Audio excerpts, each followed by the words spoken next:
आहे प्रियाताई फुके यांना समर्थन देण्यासाठी त्यांना हा विश्वास देण्यासाठी की आम्ही तुमच्यासोबत आहोत. खरं इथे कुठलाही पक्षाचा विचार करून किंवा कुठे राजकारणाचा हा विषय नाही, पण आम्ही जेव्हा प्रियाताईंच्या न्यूज बघितल्या किंवा काही बाईट्स त्यांच्या बघितल्या तेव्हा आम्हाला असं जाणवलं की त्यांना मदतीची अपेक्षा आहे आणि त्या म्हटल्यात त्या प्रेसमध्ये देखील की माझ्यासाठी कोणीतरी उभं राहणार आहेत का. आम्ही आलोय ते आमच्या एका बहिणीसाठी, एक महिला म्हणून आणि एक महिला म्हणून तिला पाठबळ देण्यासाठीचा आमचा हा प्रयत्न आहोत की तुझ्या लढ्यामध्ये आम्ही तुझ्यासोबत आहोत, तू एकटी नाही. हे करत असताना गेले अनेक दिवस जर आपण बघितलं असेल तर ज्या सत्ताधारी पक्षाच्या लोकांवरती महिला अत्याचाराच्या किंवा हुंडाबळीच्या केसेस गेल्या काही दिवसांमध्ये महाराष्ट्रामध्ये दाखल झालेल्या आपण बघितल्या. तिथे त्या तक्रारी दाखल होण्यासाठी विलंब झालेला आहे किंवा तक्रारी दाखल करत असताना त्याच्या परिवाराला, जी पीडित आहे तिच्याच परिवाराला असंख्य अशा अडचणींमधून सामोरे जाऊन त्या तक्रारी पोलीस स्टेशनमध्ये नोंदवल्या गेल्या.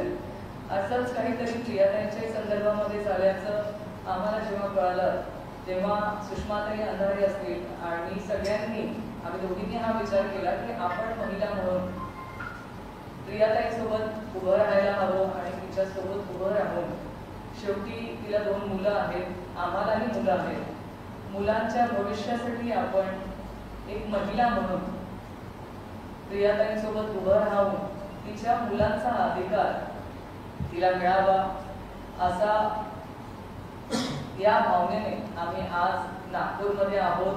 आणि या प्रकरणामध्ये माझं एवढंच मी नम्रपणे सगळ्या सरकारच्या लोकांनाही विनंती करणार आहे की एक महिला जेव्हा समोर येऊन न्याय मागते तेव्हा तिला ज्या अडचणीतून जावं लागतं ते फार सोपं नसतं. इथे कुठला राजकारणाचा भाग नसतो, पण तिचा न्याय तिला मिळावा या हक्काने जेव्हा ती घराच्या बाहेर गरजेचं आहे. माझी या निमित्ताने महिला आयोगाकडनं पण अपेक्षा होती की त्यांनी या केसमध्ये स्वतः लक्ष घालून प्रियाताईंना तक्रार दाखल करत असताना जर मदत करण्यात आली असती तर नक्कीच ही आतापर्यंत केस सुटली असती किंवा मार्गी लागली असती. पण या निमित्ताने आम्ही, सुषमाताई आपल्याला नंतर मार्गदर्शन करतीलच, पण त्याआधी मी प्रियाताईंना देखील विनंती करेल की ताई आपण आपल्याला आतापर्यंतचा जो काय त्रास झालेला आहे तो त्रास मीडियाच्या समोरही मांडावा, म्हणजे त्याच माध्यमातून महाराष्ट्रातल्या जनतेला देखील कळेल. एका मातेला एका 2 मुलं सोबत घेऊन, लहान चिमुकली मुलं आहात तुम्हाला, आणि ती 2 चिमुकली मुलं घेऊन तुम्हाला पोलीस स्टेशनपर्यंत तक्रार दाखल करत असताना झालेला त्रास, त्यानंतर न्याय मिळत असताना येत असलेल्या अडचणी आणि तुम्हाला ह्याच तुमच्या लढाईमध्ये कोण कोण सहकार्य करत आलेलं आहे का सहकार्य मिळालं नाही, ह्या सगळ्या गोष्टी तुम्ही सांगितल्या तर सगळ्यांना त्या निमित्तानेही माहिती होईल. आम्ही महाराष्ट्रातल्या जनतेला बऱ्यापैकी माहिती आहेच, काही तुमचे व्हिडिओ सगळ्यांनी बघितले, पण त्या निमित्ताने मला असं वाटतं की तुमच्या काही अडचणी तुम्ही प्रेस समोर मांडाव्यात. नमस्कार. मी आज खूप भाग्यशाली आहे की मला सुषमाताई आणि रोहिणीताई माझ्यासोबत उभे आहेत तिथे. मी माझ्या लाडक्या भावांना, आपल्या महाराष्ट्राचे मुख्यमंत्री आणि बाकी पण इतर लोक आहेत त्यांच्याकडे, सगळ्यांच्या मोठ्या मोठ्या लोकांच्या दारात गेली, त्यांना मदत मागितली, पण आत्तापर्यंत मला कधीही कोणीही साथ दिलेला नाही. माझे भाऊ तर उभे नाही झाले पाठीशी, पण या 2 माझ्या बहिणी उभ्या झाल्या आणि मला हे कळतच नव्हतं की मी 1.5 वर्षापासून जे लढते आहे, माझ्यासोबत उभं राहायला का बरं कोणी समोर येत नाही आहे. आज या दोघी माझ्यासोबत इथे आल्या आहेत, याच्यासाठी मी फार आभारी आहे. आणि माझं लग्न संकेत फुके घराणं जे आहे त्यातल्या सर्वात लहान मुलासोबत माझं लग्न झालं. संकेतची माझं लग्न 2012मध्ये झालं आणि 2022मध्ये त्याची मृत्यू झाली.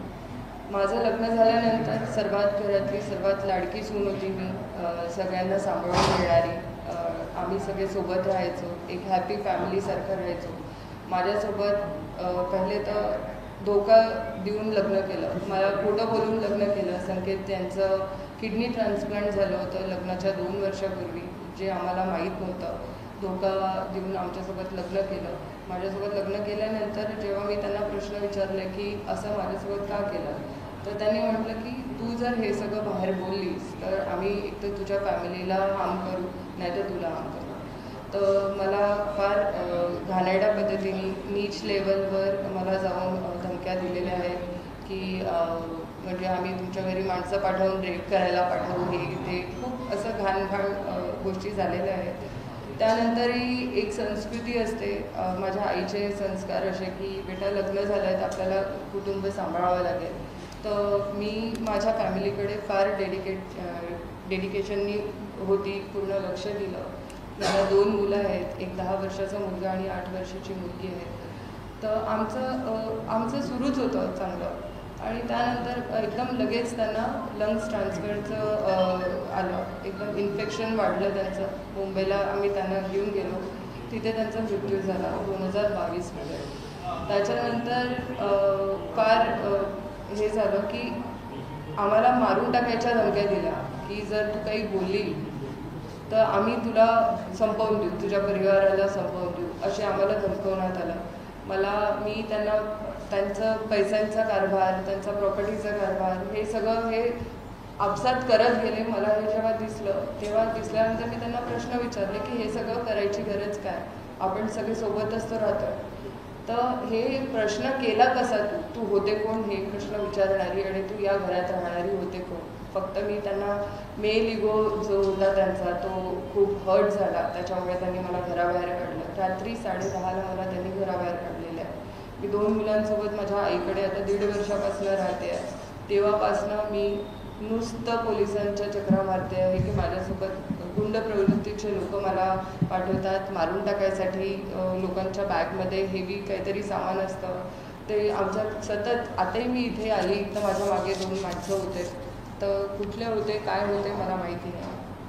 आणि सातत्याने आम्हाला धमकवलं जातं आणि स्वतः बोलवायचं घरी आणि स्वतः बोलावून मग आमच्यावर ॲट्रॉसिटी, ट्रेसपासिंग आणि बाकी गोष्टींचं मनी एक्स्टॉर्शन अशा गोष्टी करतात.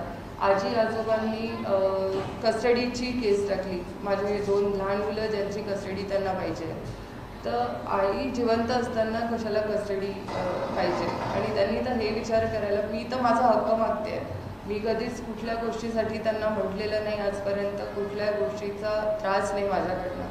पण त्यांना असं आहे की आम्हाला काही झालं तरी दाबून देणार, माझा आवाज कसा दबेल, कसं काय होईल. आणि आपले मुख्यमंत्री साहेब देवेंद्रदादांशी मी 3-4दा भेटली आहे, पर्सनली मी बोलली आहे. मला जे आमचा जो हक्काचा आहे त्याचे कागदपत्र पण मी त्यांना दिलेले आहेत. पण देवेंद्र भाऊंनी पण आत्तापर्यंत कधीच त्याच्यामध्ये इंटरफेअर केलं नाही. आणि बघतो माझं मेसेजमध्ये पण त्यांच्यासोबत बोलणं झालेलं आहे आणि प्रत्यक्षात 4दा बोलणं झालं आहे, तरी पण त्यांनी आतापर्यंत त्याच्यावर काहीच कार्यवाही केली नाही आहे. याच्यासाठी मला थोडं आश्चर्य वाटतं की सगळं माहीत असूनसुद्धा का काही करत का नाही. आणि महिला आयोगाला मी 2024मध्ये ऑलरेडी कंप्लेंट केलेली होती. ती कंप्लेंट करूनसुद्धा महिला आयोगाने मला आतापर्यंत कधीच मदत केलेली नाही. आणि म्हणजे माझी कंप्लेंट घ्यायसाठी मला 2 लहान मुलं आहेत. मला 4-4 दिवस ते सकाळी 9 वाजेपासून तर रात्री 10 वाजेपर्यंत पोलीस स्टेशनमध्ये बसवून ठेवतात. त्यांनी हे विचार करायला पाहिजे, गृह खात्याला हे माहीत आहे की 2 लहान मुलं आहेत, त्या मुलांना घरी कोण बघेल, त्यांचं जेवण खावण कसं कोण पूर्ण करेल, कोण लक्ष देणार त्याच्याकडे. तरी मला दिवसभर तिथे बसवून ठेवतात. आणि मला हे धमकवलं गेलं आहे की न्यायव्यवस्था, पोलीस प्रशासन आणि सगळे जितकेही मोठे लोक आहे आमच्या देशात आहे, आम्ही सगळ्यांना विकत घेऊ शकतो, तुझा आवाज लोकांपर्यंत पोहोचणार नाही. आणि तू 20 वर्ष जरी कोर्टात लढत राहिली तरी तुझी केस आम्ही कोर्टात येऊ देणार नाही. म्हणजे अक्षरशः या लेवलपर्यंत मला बोललेले आहे. आणि आता फक्त एकच आशा आहे की आम्हाला आमचा हक्क मिळवू द्यावा. आणि त्याच्यासाठीच आम्ही आज इथे बसलेलो आहे. अपेक्षा करते की न्यायव्यवस्था आम्हाला आमचा हक्क नक्की देईल आणि तुम्हा लोकांच्या माध्यमातून आम्हाला नक्की न्याय मिळेल असं मला म्हणायचं. नाही बोला. मी फोरम ओपन करते. एक फक्त 2-3 मिनिटाची जरा मांडणी करून तुम्हाला फोरम ओपन करून देते. नमस्कार. राष्ट्रवादी काँग्रेस पक्षाच्या महिला आघाडीच्या अध्यक्षा रोहिणीताई खडसे यांनी या विषयाला सुरुवात केली आहे आणि प्रियाजींनी त्यांची कैफियत आपल्या सगळ्यांच्या समोर मांडलेली आहे. मला वाटतं नागपूरच्या सगळ्या पत्रकारांना हा विषय बऱ्यापैकी माहीत असेल, पण तरीही काय माहीत नाही, पण नागपूरमध्ये एवढं सगळं घडतं आहे आणि नागपूरच्या काही म्हणजे गोष्टींचा छडा लागत नाही, निष्कर्ष लागत नाही. प्रिया फुके या म्हणजे हे मॅटर पहिल्यांदा नीट मला आपल्यासमोर सांगावं लागेल. हे प्रेम प्रकरणाचं मॅटर नाही आहे किंवा माझं लग्न मान्य होत नाही आहे असं सुद्धा मॅटर नाही आहे. विधिवत प्रिया फुके आणि संकेत फुके यांचं लग्न झालं होतं. ते फुके परिवारामध्ये लग्न झालेलं होतं आणि फुके परिवारामध्ये लग्न करतानाचं ही त्या लग्नाची रीतसर पत्रिका, ज्या रीतसर पत्रिकेमध्ये अगदी काय आपण ज्याला म्हणू देवाब्राह्मणांच्या साक्षीने सगळ्या नातेवाईकांच्या सह सगळ्यांना एकत्रित करून हे लग्न लागलेलं होतं. म्हणजे हे लग्न फुकेंच्या रीतरिवाजाप्रमाणे आणि सगळ्यांना बोलून सगळ्यांच्या सहमतीने राजीखुशीने लागलेलं हे लग्न होतं. या लग्नाचं हे मी का दाखवते त्याचं नंतर सांगते. या लग्नाचं इथे हे मॅरेज सर्टिफिकेट अतिशय रीतसर आहे, लीगल आहे. ज्यांना याचे काही डॉक्युमेंट हवे असतील ते डॉक्युमेंट आपल्याला दिसतील. हे लग्न अत्यंत सगळ्यांच्या खेळीमेळीच्या वातावरणात झालेलं होतं. त्या लग्नाचे हे काही फोटोग्राफ्स आहेत. म्हणजे ही एक हॅपी फॅमिली होती, एक अतिशय आनंदी कुटुंब. या असं नाही की या लग्नामध्ये फक्त प्रिया फुके आणि संकेत फुकेच होते, तर तसं नाही. तर या लग्नामध्ये परिणय फुके जे आत्ता सत्ताधाऱ्यांमध्ये आहेत आणि परिणय फुकेंची सगळी फॅमिली, ही सगळी फॅमिली याच्यामध्ये दिसते की जे वारंवार या सगळ्यांच्या सोबत आहेत. या लग्न आणि लग्नाच्या नंतर ज्या जबाबदाऱ्या जर आपण बघितल्या तर त्या सगळ्या जबाबदाऱ्या आणि सगळ्या सुखदुःखामध्ये सून प्रिया फुके ही या फुके परिवाराच्या सोबत आहे. त्यांच्या घरातले काही सुखदुःखाचे प्रसंग आणि त्या प्रसंगात ही सून सोबत आहे. इथे फुके परिवाराचे हेड ऑफ द फॅमिली किंवा ज्याला आपण म्हणू शकू की परिणय फुके आणि संकेत फुके यांचे वडील आणि त्यांच्यासोबतचे हे सगळे फोटोग्राफ. म्हणजे ही सगळी माणसं एकत्र आहेत, त्यांचा काही प्रॉब्लेम नव्हता. असं काही नाही की बाबा वेगळ्या जातीची मुलगी आहे किंवा आमच्या मनाविरुद्ध लग्न केलं आहे किंवा लग्नाची आम्हाला माहितीच नव्हती, असं अजिबातच नाही आहे. हे एकत्रित यांचं जाणं येणं, उठणं बसणं, फिरणं, खाणं पिणं हे सगळं व्यवस्थित चाललेलं. परंतु लग्नाच्या आधी मुलाचं हेल्थ स्टेटस सांगितलं नाही, तरीसुद्धा विवाह पवित्र संस्कार आहे, तो निभावला पाहिजे असं म्हणत प्रिया फुके यांनी ती वैवाहिक जबाबदारी निभावली. पण हाऊएव्हर दुर्दैवाने संकेत फुके यांचा मृत्यू झाला. त्यांच्या मृत्यूचं हे प्रमाणपत्र, या मृत्यू प्रमाणपत्रामध्ये ही पत्नी म्हणून इथे प्रिया फुके यांचं नाव आहे. ताई आहोत आता आम्ही सोबत, डोंट वरी. हे सगळं एवढे डॉक्युमेंट का दाखवावे लागत आहेत मला, हे वाईट आहे या देशामध्ये, या राज्यामध्ये, की इथे नातं एस्टॅब्लिश करावं लागतं, इथे नातं सिद्ध करावं लागतं. हे फारच वाईट आहे. बरं, एवढं सगळं होऊन वारंवार मागणी केली गेली की बाबा मी तुमच्यासोबत राहायला तयार आहे, आपण हॅपी फॅमिली आहोत, ठीक आहे की माझा नवरा आता नाही आहे, परंतु मी दुसऱ्या कोणाच्या आधाराने राहणार आहे. माझ्यासाठी सासू सासरेच आई बाबा आहेत, दीर माझा मोठा भाऊ आहे आणि मी तुमच्या सगळ्यांच्या सोबतीनं तुमच्या आधाराने राहायला तयार आहे. मात्र असं असतानाही तू आमच्यासोबत राहायचं नाही, कारण सोबत राहिली तर ती संपत्तीची एक वाटेकरी होऊ शकते. असं म्हणून जर तिला रात्री अपरात्री बाहेर काढलं जात असेल तर काय करावं अशा वेळेला त्या महिलेने. म्हणून तिने पोलीस स्टेशनमध्ये जायचं ठरवलं आणि पोलीस स्टेशनमध्ये तक्रार नोंदवायची. पोलीस स्टेशन तक्रार घेतच नाही. फार संघर्ष केल्यानंतरची ही पहिली तक्रार आहे. ही 14 ऑक्टोबर 2022ची तक्रार आहे. याच्यामध्ये 294, 323, 504, 506, 498 अशी सगळी कलमं लागलेली आहेत. मात्र एवढ्या सगळ्या कलमांची FIR, जी FIR पहिल्यांदा होत नव्हती, फार संघर्षानंतर करावी लागली. पण एवढी FIR झाल्यानंतरही या FIRमध्ये संबंधित माणसांना काहीही कसलीही शिक्षा किंवा काही झालेलं नाही आहे. ही सगळी माणसं अत्यंत मजेत बाहेर आहेत. ही अंबाझरी पोलीस स्टेशनची आहे. आता विशेष असं आहे की 498ची तक्रार झाली आहे. खरं तर 498ची तक्रार झाल्यानंतर दरवेळेला जे आपल्याकडे महिला आयोगाकडून सांगितलं जातं की आम्ही सुमोटो केलेलं आहे, कदाचित त्यांना सुमोटोचा नेमका अर्थच कळत नाही की स्वतःहून पुढाकार घेणे, यंत्रणेने स्वतःहून पुढाकार घेणे आणि त्याच्यामधली कार्यवाही करणे. ह्या सगळ्या संबंधाने म्हणजे 1993ला जेव्हा आपल्याकडे महिला आयोग आला आणि महिला आयोगाने सांगितलं की कलम 14, कलम 15, कलम 16 या 3 कलमांचं संरक्षण करण्यासाठी आणि महिलांनासुद्धा समतेचे अधिकार देण्यासाठी म्हणून आपल्याकडे आयोग असला पाहिजे. या 498च्या प्रकरणामध्ये खरं तर त्यांनी लक्ष घालायला हवं होतं. आता आपण असं थोड्या वेळासाठी गृहीत धरू की त्यांना काही स्वप्न पडले का, त्या कशा काय तिथून इथे करतील बरं, त्यांना कसं लक्ष देता येईल.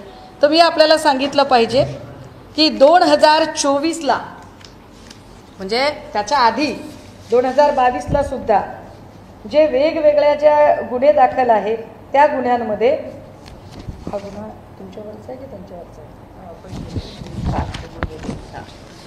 आता या सगळ्यांच्या मध्ये 2022 पासून राज्याचे मुख्यमंत्री तथा गृहमंत्री आणि निवडणुकीच्या आधीचे लाडके भाऊ, कारण आता निवडणुकीनंतर काही लाडके भाऊ म्हणण्यासारखी परिस्थितीच राहिली नाही. सो निवडणुकीच्या आधीचे लाडके भाऊ देवा भाऊ यांना पत्र लिहिलेलं आहे.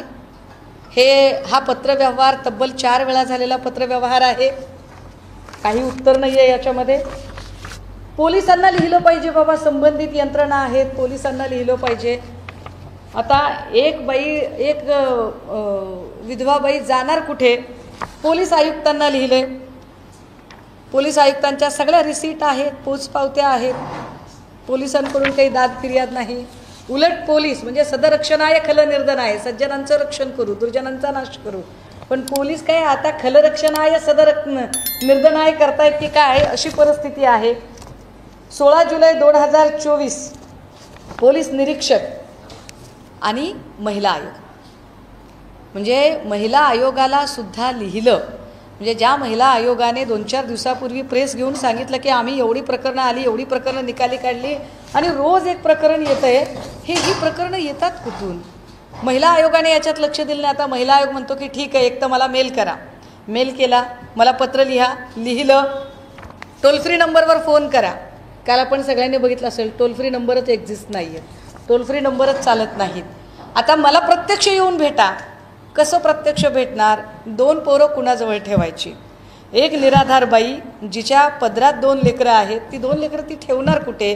आणि इथून नागपूरवरून पुण्याला जायचं, मुंबईला जायचं. बरं पुण्याला गेल्यावर मॅडम पुण्याला असतील का, मुंबईला गेल्यावर मॅडम मुंबईला असतील का. कारण मॅडमचा पक्षाचा दौरा चालू आहे. मॅडमचा महिला आयोगापेक्षा सुद्धा पक्षाचा दौरा मोठा आहे. करणार काय या सगळ्यांमध्ये. हे सगळं चालू असताना विशेष गोष्ट की या पीडितेला न्याय देण्यापेक्षा या पीडितेलाच पोलीस समजपत्र देतात. किती समजपत्र दिली आहेत बापरे. ही समजपत्र कशासाठी आहे त्याच्या तारखा जर बघितल्या 30/12/2024 पोलीस ठाणे अंबाझरी येथे दिलेला अर्ज निकाली काढण्याबाबत. का निकाली काढताय आणि तुम्हीच कसे काय निकाली काढू शकताय. प्रकरण कोर्टात तरी जाऊ द्या, आर्ग्युमेंट होऊ द्या, एव्हिडन्सला लागू द्या. पोलीसच प्रकरण निकाली काढण्यासाठी दबाव आणणार का. 13 जानेवारी 2025 या सूचनापत्राद्वारे आपणास सूचित करण्यात येते की सायबर पोलीस ठाणे नागपूर येथे आपल्या विरुद्ध तक्रार अर्ज आल्याने अर्जाबाबत आपणाकडे सविस्तर चौकशी करण्याची गरज आहे. न चुकता हजर राहा. एका विधवा बाईला किती एरझाऱ्या घालायला लावल्या जातात. 24/10/2024 प्रिया फुके आपणास सूचनापत्राद्वारे कळवण्यात येते की पोलीस ठाणे अंबाझरी येथे 24/10/2024 रोजी नितीन निलकंठराव फुके यांनी आपणा विरोधात अर्ज केलेला आहे की आपण श्री मनीष अशोक राऊत यांच्याद्वारे अर्जदार राहत असलेला फ्लॅट क्रमांक 102 पहिला मजला 144 परिणय अपार्टमेंट अंबाझरी हिलटॉप नागपूर यांच्या घरात घुसून सामानाची तोडफोड करणार. आता हे सूचनापत्र पोलिसांनी दिले. खरं तर पोलिसांनी थोडा तरी विवेक वापरावा. मयुरी हगवणे प्रकरणातही आम्ही म्हणत होतो की पोलिसांनी विवेक वापरायला हवा होता की अंगावर जर 19 खुना असतील आणि प्रत्यक्ष प्रथम दर्शनी जर तो मृतदेह संशयास्पद असेल तर संशयास्पद मृत्यूची नोंद व्हायला पाहिजे. तसंच या प्रकरणात सुद्धा पोलिसांनी थोडा विवेक वापरण्याची गरज आहे की अरे तिचं घर आहे, तिला तिच्या राहत्या घरातनं बाहेर काढले, तुम्ही एक तिथे चुकीचा माणूस ठेवलेला आहे आणि त्या माणसाला विनंती करायला जेव्हा ही माऊली जाते की बाबा हे माझं घर आहे, त्यांनी तुला जरी ठेवलं असलं तरी तू बाहेर जा, हे माझं घर आहे, यावर पोलीस शहानिशा न करता तुम्ही त्यांच्या घरात घुसलात असं म्हणत ट्रेसपासिंगचा गुन्हा दाखल करण्यासाठी पुन्हा एकदा प्रिया फुकेला समज देतात. म्हणजे पोलिसांनी किती समजपत्र द्यावीत, यातलं एक जरी समजपत्र फुके फॅमिलीला दिलं असतं तर जरा बरं झालं असतं. म्हणजे जरा काहीतरी तुम्ही बरोबरीनं करताय असं वाटलं असतं. पण तुम्ही किती बायस्ड आहात. प्रिया फुके हे परत 3 जानेवारी 2025 याद्वारे आपणास कळवण्यात येते की श्रीमती रमा रमेश फुके हिलटॉप अंबाझरी नागपूर यांनी आपले विरुद्ध दिलेला स्थानिक अर्ज चौकशीकरता पोलीस ठाणे येथे प्राप्त झाला आहे. चौकशीसाठी हजर राहा. किती अरे सत्ता तुमच्याकडे आहे, पैसा तुमच्याकडे आहे, मनुष्यबळ तुमच्याकडे आहे, मनगटबळ तुमच्याकडे आहे.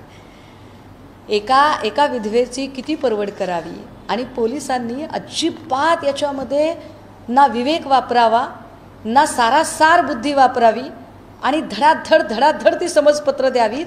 त्याचा अर्थ काय आहे. बरं पुढे 13/7/2024 एक समजपत्र आहे.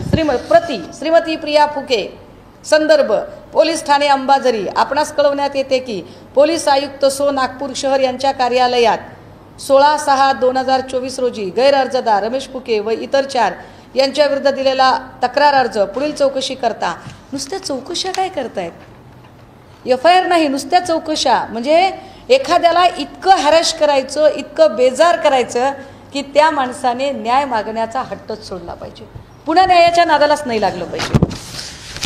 14/10/2024 श्रीमती प्रिया फुके आपणास याद्वारे कळण्यात येते की आपण दिलेल्या तक्रारीवरून पोलीस स्टेशन अंबाझरी येथे 575/224 कलम 294 323 504 506 498 भादवी गुन्हा दाखल करण्यात आलाय. सदर तक्रारीमध्ये सासरच्या मंडळी विरुद्ध लावलेले आरोप त्याला अनुसरून आपल्याकडे काही पुरावे असल्याचे आपण यापूर्वी पोलीस स्टेशनला येऊन चौकशी दरम्यान सांगितले, परंतु अद्याप पावेतो आपण गुन्ह्याच्या अनुषंगाने आपल्याकडे असलेले पुरावे सादर केले नाहीत. पुरावे सादर केले नाहीत असं पोलीस सांगतायत म्हणून आम्ही पुरावे दाखवले. हे का पुरावे सुरुवातीला दाखवावे लागले, का लग्नपत्रिकेपासून सगळे डॉक्युमेंट दाखवावे लागले, कारण पोलिसांना लग्न झाल्याचं माहितीच नाही. अरे बापरे, किती इनोसंट पोलीस आहेत की फुके फॅमिलीतलं लग्न पोलिसांना माहीत नाही. वा, व्हॉट ए इनोसंट फॅमिली. अवघड आहे सगळं. पुन्हा अजून एक अर्ज आहे 2/7/2024 प्रिया संकेत फुके आपणास कळवण्यात येते की बापरे, इथे तर एवढा मोठा अर्ज पोलिसांनी लिहावं हे सगळं मला आश्चर्य वाटते. 4-4 पानाचं हा काय प्रकार आहे. हा एका पीडितेला न्याय मागण्यापासून परावृत्त करण्यासाठी तिला दबाव आणण्याचा प्रकार आहे.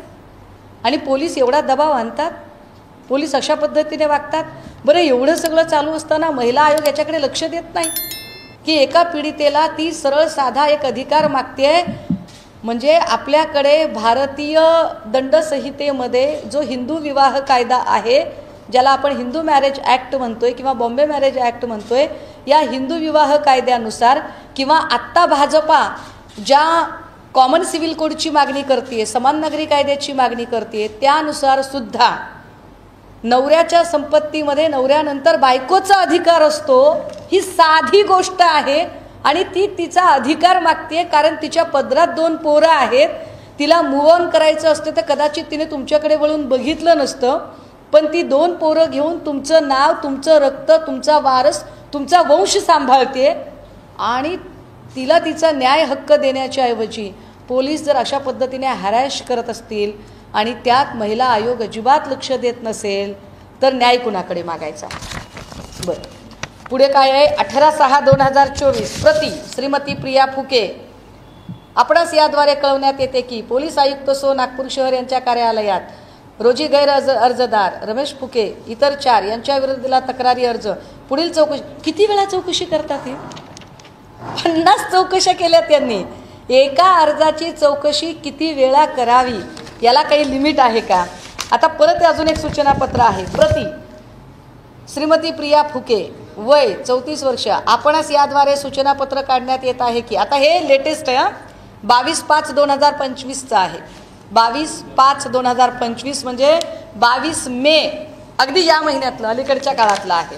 परत एकदा त्यांना चौकशीला बोलावलंय. रोज चौकशीला बोलावल्यावर हजर राहायचं. आपल्या पोराबाळांची कोणाची शाळा आहे, कोणाची टेस्ट आहे, कोणाचं होमवर्क आहे, कोणाचं ट्युटोरियल आहे, कोणाचा आजारपण आहे, ह्या लेकरांना तशाच अवस्थेमध्ये सोडायचं आणि पोलीस स्टेशनला पळायचं. काय एवढंच काम शिल्लक आहे? हेही नसे थोडके, एवढं करून पोलिसांनी पुढे केलंय काय? तर याच्यामध्ये एक हे महिला आयोगाला लिहिलेलं परत एक 7 पत्र, एवढ्या लांबून तुम्हाला दिसणार नाही कदाचित. मी फक्त पानांची संख्या मोजून दाखवते, म्हणजे महिला आयोगाला किती वेळा लिहिले. 1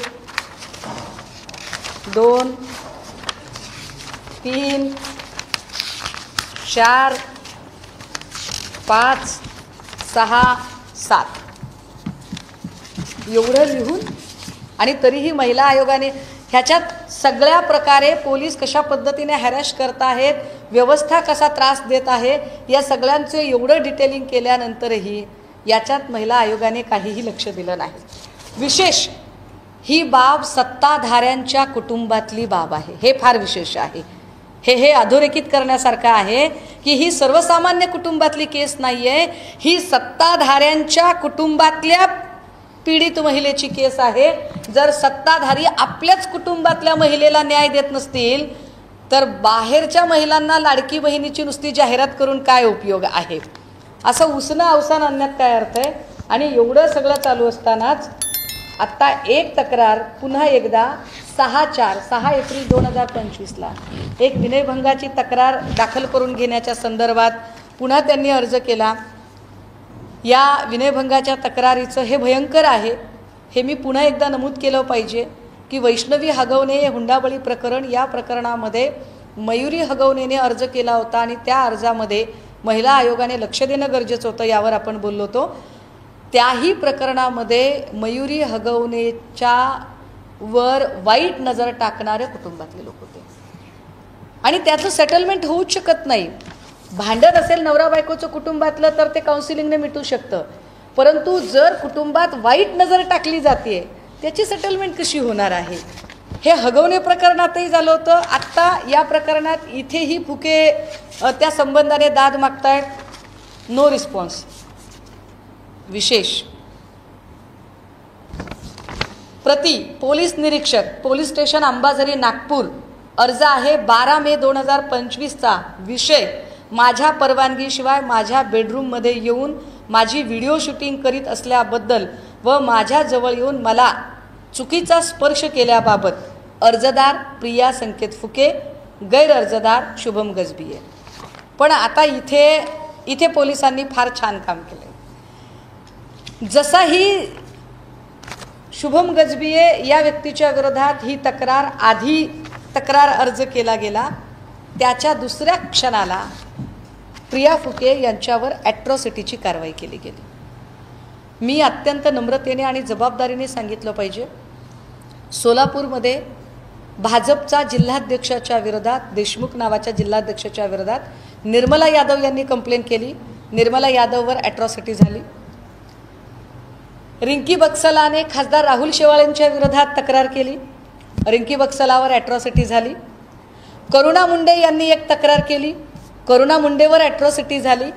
आणि आत्ता प्रिया फुकेने एक तक्रार केली आणि प्रिया फुकेवर सुद्धा ॲट्रॉसिटी झाली. खरं तर ॲट्रॉसिटी हा आम्हाला विश्वरत्न डॉक्टर बाबासाहेब आंबेडकरांनी फार म्हणजे महत्त्वाचा कायदा सगळा हा तयार करताना एक महत्त्वाचं कलम जे 17 लिहिलं होतं, ज्या 17मध्ये भेदभावाला प्रतिबंध करण्यासाठी आणि माणसाला माणूस म्हणून जगण्यासाठीचा अधिकार मिळण्यासाठीचं हे कलम, ज्याच्यानुसार 1989ला आपल्याकडे कायदा झाला. पण या कायद्याचा राज्यकर्ते किती चुकीच्या पद्धतीने, किती वाईट पद्धतीने, म्हणजे एका अर्थाने या कायद्यावर प्रश्नचिन्ह लावण्याची जणू एक साजिश केली जाते. जाणीवपूर्वक एक कायदा बदनाम करण्याचा सत्ताधाऱ्यांकडून प्रयत्न केला जातो आणि एका पीडितेलाही या कायद्याच्या आधारे त्रास देण्याचा प्रयत्न केला जातो. हे जास्त वाईट आहे. या सगळ्या संबंधाने जेव्हा आम्हाला कळलं की अशा पद्धतीने त्या एकाकी लढत आहेत आणि त्यांनी व्हिडिओत सांगितलं की माझी एकटीची लढाई आहे, कोणाची हिंमत आहे का माझ्यासोबत उभी राहायची, तर होय आमची हिंमत आहे तुमच्यासोबत उभी राहायची. आम्हाला याची कल्पना आहे की तुम्ही भाजपसारख्या सत्ताधारी कुटुंबातल्या आहात. आम्हाला याची कल्पना आहे की कुटुंब एक असतं, पाण्यात काठी मारल्याने पाणी तुटत नाही. उद्या आणि तुम्ही ते एक राहावं, फुके फॅमिली एकत्र राहावी. किंबहुना उद्या परिणय फुकेंना वाटलं की नाही माझी वहिनी माझ्यासोबत राजकारणात येणार आहे, तर तुम्ही अगदी भाजपमध्ये सुद्धा तुम्ही राजकारण करावं. आमच्या शुभेच्छा, आम्हाला त्याची काही देणं घेणं नाही. इथे हा विषय फक्त एक बाई म्हणून बाईपणाच्या संवेदना समजून घेण्यासाठी म्हणून मांडलेला आहे. आणि इथे प्रिया फुके यांना न्याय मिळायला हवा त्यांच्यावरच्या एकूण अन्यायाची. आणि ज्या पद्धतीने म्हणजे परिणय फुके हे खरं तर देवाभाऊंचे फार जवळचे आहेत आणि परिणय फुकेंकडून आम्हाला हे अपेक्षित नाही आहे. उलट परिणय फुकेसारख्या माणसांनी इतक्या छोटा विचार करू पण नये त्या संपत्ती आणि या सगळ्या गोष्टींच्या संदर्भाने. त्यामुळे त्यांनाही आमची विनंती असेल की हे असं एवढ्या चांगल्या सत्ताधारी कुटुंबातलं भांडण असं रस्त्यावर आलेलं बरं दिसत नाही. हे वाईट आहे, कारण सत्ताधारी कुटुंबाकडून लोक सर्वसामान्य लोक आदर्श घेत असतात. जर तुम्हीच चुकत असाल तर आम्ही काय आदर्श तुमचा घ्यायचा. आणि सरते शेवटी आमची माननीय मुख्यमंत्र्यांना विनंती आहे की आपण गृहमंत्री आहात, कृपया हे सगळे वारंवार जी हॅरॅसमेंट चालली आहे चौकशीची याचा काय तो एकदाचा सोक्षमोक्ष लावा. पोलीस डिपार्टमेंटला काय ते एकदाचं बोला. आमची माननीय उपमुख्यमंत्री दादांना विनंती आहे, कारण दादाच्या पक्षाकडे आता महिला आयोग आहे, तर त्या महिला आयोगाने सुद्धा या सगळ्या अर्जांची म्हणजे याच्यात पुन्हा प्रिया फुके न्याय मागतायत म्हणून प्रिया फुकेला त्यांनी चिल्लर ठरवू नये.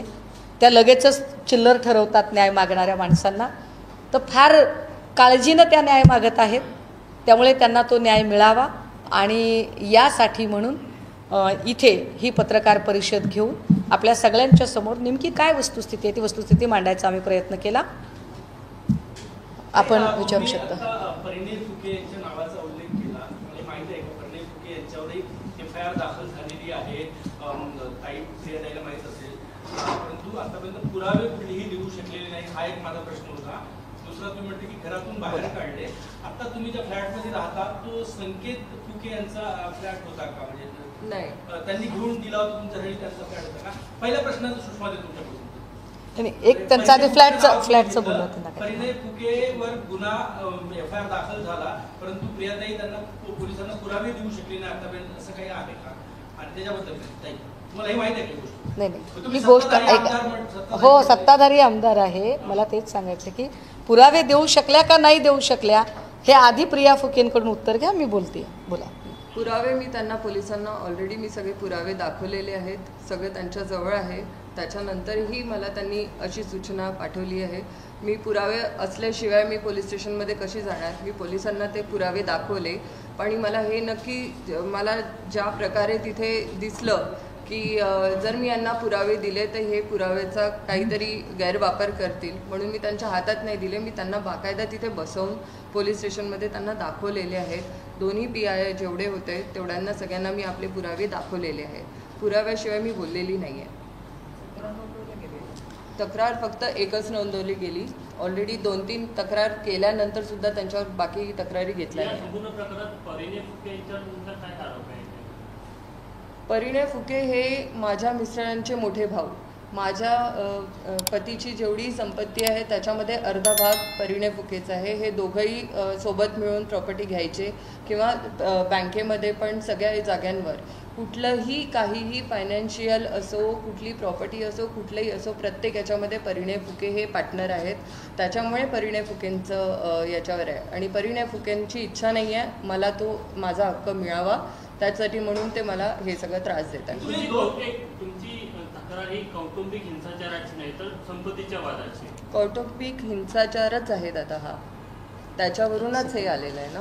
498ची त्यांची तक्रार आपण नीट वाचा. रात्रीच्या 10:30 वाजता त्यांना बाहेर काढलं गेलेलं आहे. त्यांच्यासोबत त्यांची 2 मुलं होती. एक विधवा बाई जिला आधार नाही आहे, जी कुटुंबाच्या सोबत राहते, सासरघरच्या सोबत राहते, आणि त्यांनी रात्री 10:30 वाजता त्यांना बाहेर काढले. ते बाहेर काढताना त्यांना ज्या पद्धतीने प्रताडित केलेलं आहे आणि परत यायचा प्रयत्न जेव्हा केला त्यावेळेला त्यांना धमकावणे आणि आम्ही तुझ्यावर वेगवेगळे गुन्हे दाखल करू किंवा तुला आम्ही जीवे मारून टाकू असं म्हणत तिला त्या घरापासून परावृत्त करण्याचा प्रयत्न करणे, ह्या सगळ्याच गोष्टी शारीरिक आणि मानसिक छळाशी संबंधित आहेत. त्यामुळे ही तक्रार ही 498चीच तक्रार आहे. फ्लॅटबाबत तुम्ही घरातून बाहेर काढल्याचा उल्लेख केला. तुम्ही जिथे राहता आता तो तुमच्या मिस्टरांचा फ्लॅट होता, त्यांनी तुमच्याकडे घेऊन ठेवलं होतं? नाही, मी आता जिथे राहते. एक सेकंड थांबा. जरा पत्रकार महोदयांना मला उत्तर देऊ देत. फ्लॅट असा घेऊन ठेवला होता का असा प्रश्न आपण विचारणं मला असं वाटतं की आपलं चुकतंय. कारण त्याचं कारण नाही, तुमचा अधिकार आहे. नाही, तुमचं त्या ऐका दादा, तुम्हाला प्रश्न विचारण्याचा पूर्ण अधिकार आहे. तुम्हाला प्रश्न विचारायचा अधिकार आहे. प्रश्न तुमचा असा या अर्थाने चुकलाय म्हणते मी की आपल्याकडे, लेट मी फिनिश या, आपल्याकडे हिंदू विवाह कायद्यानुसार नवऱ्याच्या संपत्तीत पत्नीचा अधिकार असतो. प्रिया फुके ही बाजप्ता आपल्या नवऱ्याची बायको आहे. तो नवरा आजारपणामध्ये गेलेला आहे. आता जाताना जर त्याने कदाचित त्याची विल केली असती, जो संकेत फुकेचा जो मृत्यू झालेला आहे ती नाही, त्यामुळे ती प्रॉपर्टी, त्या प्रॉपर्टीमध्ये सुनेने मागणे हे फार फार स्वाभाविक आहे. आता आपण त्या सुनेला असं कसं म्हणू शकतो की तुमच्या नावावर प्लॉट केलाय का? समजा एखादा माणूस आहे, दैवदुर्विलासाने गेला आणि रस्त्यात त्याचा ॲक्सिडेंट झाला. आता त्याला माहीत नाही की आपण मरणार होतो आणि त्याच्या बायकोला ती प्रॉपर्टी नाही मिळावी, असं कसं काय की बाबा नाही नावाची केली. म्हणून मी आपल्याला म्हटलं दादा, आपल्याला प्रश्न विचारायचा पूर्ण अधिकार आहे. विचारा, अजून विचारा काढचं. मी आता 1.5 वर्षापासून मला जेव्हापासून त्यांनी काढलं तर आमचं पूर्ण संगोपन माझी आई करते आहे, जी रिटायर्ड झाली आहे गव्हर्नमेंट जॉबमधनं. 1.5 वर्षापासून माझी आई मला सांभाळते आहे, मला आणि माझ्या मुलांना. आणि मी माझ्या आईच्या फ्लॅटवर राहते. मी त्यांच्या फ्लॅटमध्ये राहत नाही, त्यांच्या घरी राहत नाही. आम्हाला काढलं आहे आणि माझं काही घर असल्यावरही आम्हाला त्या घरात जायची परमिशन नाही, असं आहे.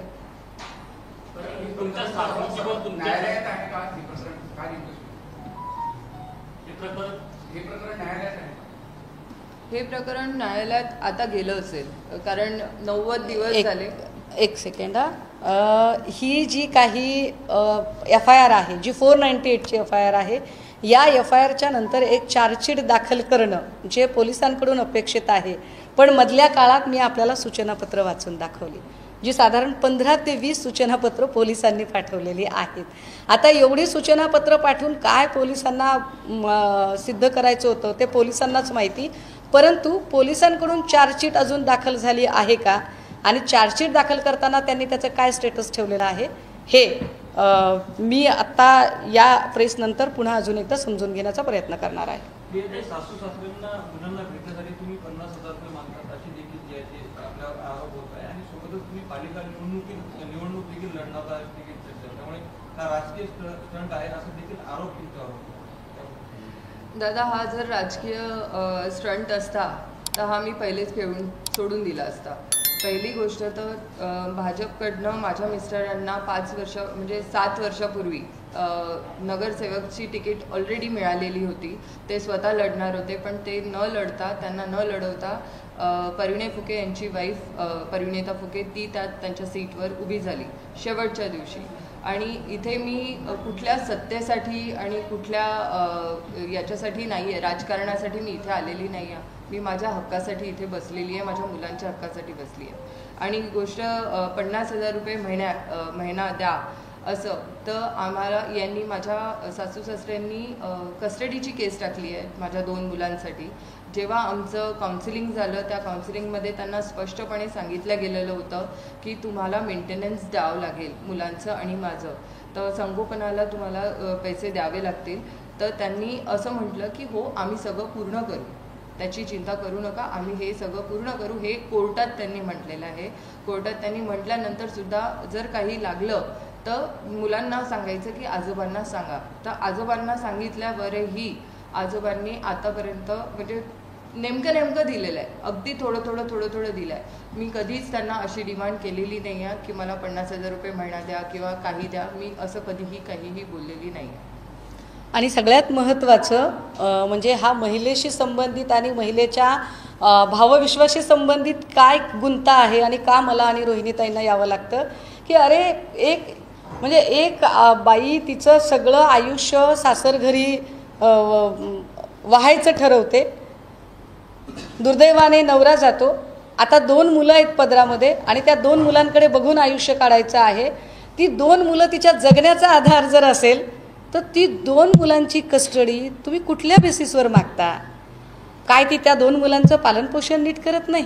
काय त्या मुलांना नीट ती वळण लावत नाही? ती जबाबदारी पूर्ण करत नाही?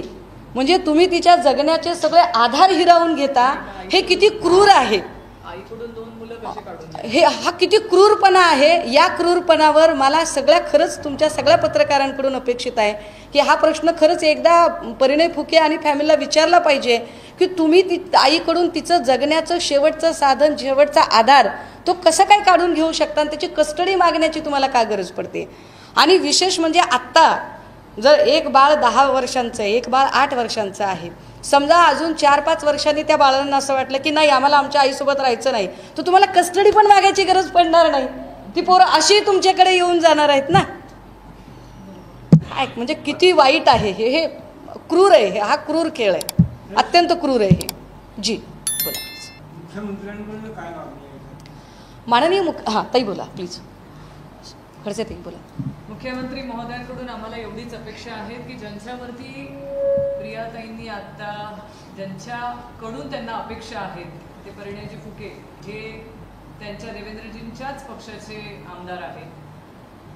हा त्यांचा पारिवारिक वाद असला तरी आमची त्यांना एवढीच विनंती आहे की एक महिला जी त्यांच्याच भावाची पत्नी आहे, त्यांच्याच पुतण्यांची आई आहे, अशा महिलेला रस्त्यावरती सोडण्याऐवजी तिला तिचा अधिकार देण्यासाठी त्यांनी पुढाकार घेऊन हे चर्चेतनं एक मार्ग काढावा, त्यांना त्यांचा अधिकार द्यावा. त्यांची मुलं त्यांच्याकडून काढून घेणं किंवा त्यांची कस्टडी फुके परिवाराने मागणं हे योग्य नाहीच. आईकडनं आईची मुलं जी तिचा जगण्याचा आधार असेल आणि ती मुलंच तुम्ही जर काढण्याचा प्रयत्न करत असाल तर ती जगणार तरी कशी?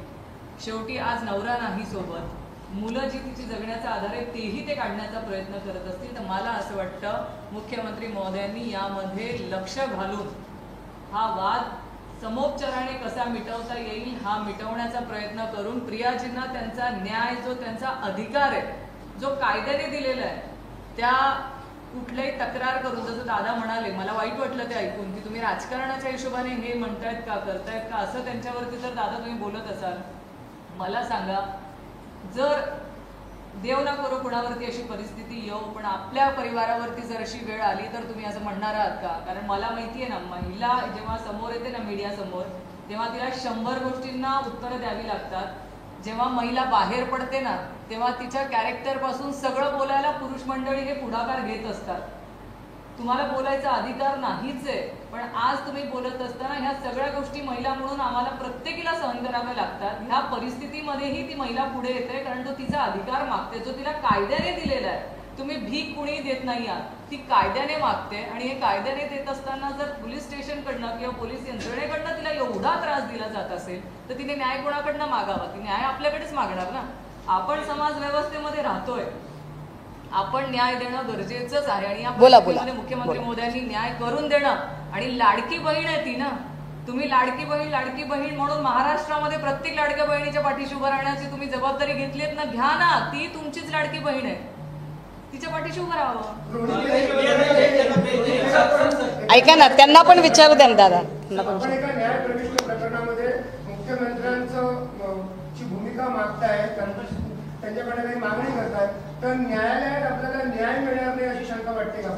आम्ही न्याय एक सेकंड दादा, ज्या अर्थी आपण इतक्या सामंजस्याची भाषा करतोय आणि म्हणतोय की परिणय फुके आणि देवेंद्रजी यांचे अत्यंत चांगले संबंध आहेत, स्नेहाचे संबंध आहेत, आणि मला खात्री आहे की देवाभाऊंचा शब्द परिणय फुके टाळणार नाहीत. पारिवारिक क्लेश वाढण्यापेक्षा ते क्लेश जर सामोपचाराने मिटत असतील तर हरकत काय आहे? न्यायालयात न्याय मिळणार नाही असं वाटतं का? अरे पण त्याच्या अलीकडचं सांगते मी उलट, की कशाला क्लेश वाढवताय. आम्हाला समजा मला किंवा खडसे ताईंना जर राजकारण करायचं असेल तर आम्ही म्हणून नाही नाही चला कोर्टातच जाऊ द्या, नाही नाही चला फुकेंना आम्ही कोर्टातच खेचू. पण आम्ही इतकी सामोपचाराची आणि सामंजस्याची भाषा वापरतोय की आम्ही म्हणतोय की अरे हे मिटून जाईल ना, हे मिटवण्याची गरज आहे. जसं या दादांनी म्हटलं की काय प्रॉपर्टी तुमच्या नावावर केली होती का, करायची काय गरज आहे? मी असं सांगतो, ऐका ना असं दादा, सांगण्यासाठी आपण मुख्यमंत्र्यांची वेळ घेऊन त्यांना प्रत्यक्ष न 4 वेळा घेताय म्हणून विचार. माननीय मुख्यमंत्र्यांना त्यांनी 4 वेळा सांगितलंय. परत एकदा आम्ही एकदा भेटून सांगू. जसं या दादांनी म्हटलं की प्रॉपर्टी नावची केली आहे का, अहो नावची करायला ती काय एक्स्ट्रा मॅरिटल अफेअर आहे का, ती काय असं इलिगल रिलेशनशिप आहे का? अरे ती बाजप्ता बायको आहे तर ती बाय डिफॉल्ट त्या प्रॉपर्टीची ती हकदार होते ना. हे हे हे आपण कायद्याची ही खोज कशी काय बरं विसरतोय? मुख्यमंत्र्यांची भेट घेणार आहात का, आम्हाला पहिला प्रश्न. येस. दुसरा, रोहिणीताईंनी म्हटलं की तुम्ही राजकीय प्रश्न कशाला विचारता. काही दिवसापूर्वी प्रियाताईंचे शुभेच्छांचे होर्डिंग्स रामनगर चौकात लागले होते, म्हणून तुम्ही कॉर्पोरेशन निवडणूक लढणार आहे ही चर्चा सुरू झाली होती आणि त्यांनी काँग्रेस नेत्यांच्या भेटी पण घेतल्या. यासाठी तो प्रश्न त्यांनी विचारला होता की तुमच्या काँग्रेस नेत्यांच्या भेटी तुमच्या शुभेच्छांचे मोठे होर्डिंग म्हणून तो प्रश्न विचारला नसेल तर तुम्ही. नाही नाही, मी त्याच्या आधी पण म्हटलं, त्याच्या अगदी माझ्या कन्क्ल्युजनमध्ये मी म्हटलं की अगदी उद्या फुके फॅमिली एकत्रित आली आणि परिणय फुकेंना वाटलं की आपली भाऊजे भाजपच्या तिकिटावर लढावी, तरी सुद्धा त्यांना शुभेच्छा. इथे आम्हाला त्यांच्या पक्षीय राजकारणाशी घेणं देणंच नाहीये. इथे आम्ही फक्त आणि फक्त एक आई लढतो. एवढंच म्हणणं आहे की या लेवलवर थोडं वाईट वाटलं. होर्डिंग्स आणि काँग्रेस नेत्यांच्या भेटी आणि त्याच्या उपर बरं का, एखाद्या बाईला तो अधिकार असू शकतो ना, तिने काय करावं, तिने निवडणूक लढायची की नाही लढायची, तिचा तो पर्सनल प्रश्न आहे. या संपूर्ण प्रकरणामध्ये आणखी एक महिला आहे म्हणजे यांच्या सासू, तर तुम्ही त्यांची पण बाजू ऐकून घेणार का? म्हणजे मला असं वाटतं की त्यांची बाजूसुद्धा ऐकायला काही हरकत नाही. आपण मानवीय दृष्टिकोनातनं चर्चा केल्या पाहिजेत, परंतु त्यांची बाजू ऐकून घेणं आणि याही स्त्रीची बाजू ऐकून घेणं, ऐका ना, या दोनही बाजू ऐकून घेऊन जे आत्ता आपण जे सामंजस्याची भाषा करतोय ना, ही सामंजस्याची भाषा आणि दोनही पक्षांचे वाद आणि प्रतिवाद, वादीची आणि प्रतिवादीची बाजू, हे ऐकण्याचं काम, समजून घेण्याचं काम, काउन्सिलिंगचं काम, समुपदेशनाचं काम ही महिला आयोगाची जबाबदारी आहे. हे कृपया दुर्लक्षित केलं जाऊ नये. हे आणि जे महिला आयोगाने करायचं काम आहे ते काम इथे येऊन जर करावं लागत असेल तर किती वाईट आहे. यालाही तुम्ही जरा चौकट करावी असं मला वाटतंय. तुमची सर्वात जास्त नाराजी परिणय फुकेंवर आहे की महिला आयोगावर? नाही नाही, माझी नाराजी ना महिला आयोगावर आहे ना परिणय फुकेवर आहे. माझं दुःख हे आहे की महाराष्ट्रात तुम्ही लाडक्या बहिणी म्हणून जे सरकार एवढं गवगवा करते, ते सरकार लाडक्या बहिणींना न्याय द्यायला का कमी पडतं? कारण आपली अडचण अशी आहे की एक तर सामाजिक प्रतिष्ठेचे मानक इतके खोटे आहेत की त्या मानकांमुळे आपण बघितलं हगवणे परिवारातला एक जीव गेला. आज माझ्याकडे आत्ता म्हणजे किमान 27 प्रकरणं आहेत माझ्याकडे या प्रकरणात अशा पद्धतीची.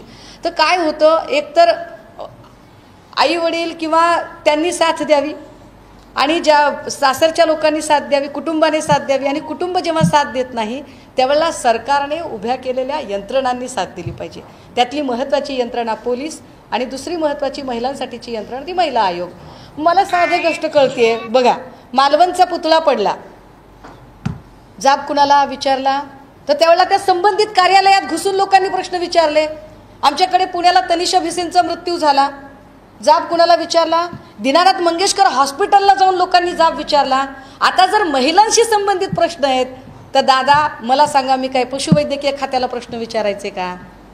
मी महिला आयोगालाच प्रश्न विचारावे लागतील ना. म्हणजे मी इतकं लॉजिकल सांगायचा प्रयत्न करते. महिला आयोगाच्या अध्यक्षा रुपाली चाकणकर यांची पाठराखण केलेली आहे चित्राताई वाघ यांनी पुण्याच्या प्रकरणावरून, काय सांगा? चांगली गोष्ट आहे की इतक्या दिवसाचं भांडण जर या निमित्तानं मिटत असेल आणि 2 बायकांमधला मत्सर संपत असेल तर आनंद आहे. पण मला विशेष असं वाटतंय की ह्या ज्या कोणी बाई आहेत ज्या चित्रविचित्र बोलतात आणि सोयीनुसार पलटतात, या बाई त्या हगवणे किंवा या इतर प्रकरणांमध्ये का बरं तत्परतेने व्यक्त होत नाहीत? चाकणकरांची पाठराखण करण्यासाठी त्यांच्या पक्षाचे अध्यक्ष सुनील तटकरे साहेब पण फार तत्परतेने पुढे आले आणि तटकरेंनी त्यांना क्लीन चिट द्यायचा प्रयत्न केला. पण जी तत्परता सुनील तटकरे यांनी चाकणकरांच्या बद्दल दाखवली, तीच तत्परता हगवणे कुटुंबियांना भेटण्यासाठी पण दाखवायची होती. तीच तत्परता त्यांनी संजय शिरसाट प्रकरणामध्ये खरंच त्या महिलेने माघार घेतलेली आहे की तिच्यावर फार दबाव आणलेला आहे याही संदर्भात बघायला पाहिजे होतं. आत्ता महाराष्ट्रातल्या ज्या असंख्य प्रकरणं आहेत या प्रकरणाच्या बाबतही ती तत्परता दाखवायला हवी होती. सिलेक्टिव्हनेस कशासाठी? तुमचा बायस्ड ॲटिट्यूड जो आहे ना, त्या बायस्ड ॲटिट्यूडवर खरा आक्षेप आहे की हे जे असं निवडक पद्धतीने वागलं जातं की कशावर व्यक्त व्हायचं आणि कशावर व्यक्त व्हायचं नाही, हे जे ठरवलं जातं हे जास्त वाईट आहे. परत नाशिकमध्ये उभाठा गटाचे उपशहर प्रमुख आहे बाळा दराडे, त्यांनी असं म्हटलं तुमच्याच पक्षाचे की जर का राहुल गांधींनी विनायक दामोदर सावरकरांचा अपमान केला त्यामुळे ते जर का कधी भविष्यात नाशिक एक मिनिट मला इथं खरंच आपल्याला थांबवावं लागेल. ही प्रेस फक्त आणि फक्त फुके आणि एकूण महिला अत्याचाराचे प्रश्न याच संदर्भाने आहे. त्यामुळे मला ही चर्चा अजिबात डायल्यूट करायची इच्छा नाही आहे.